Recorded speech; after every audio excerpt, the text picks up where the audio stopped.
And that's why you should remove the pickles before you drink the pickle juice. Right. Hold up. Wait a second. Something ain't right. Do you see anything? No. Do you smell anything? No. Do you taste anything? No. I was afraid of that. There could be carbon monoxide around here. I don't think so. And why not?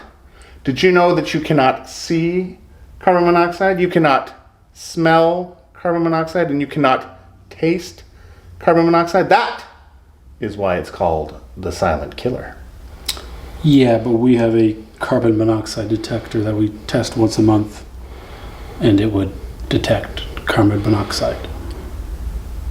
Oh. Hi, I'm Ernesto. I must ask you a question. Did you know that November 1st to 7th is Carbon Monoxide Awareness Week? If you have an attached garage or a fuel burning appliance in your home, you need to have a carbon monoxide detector outside of all sleeping areas.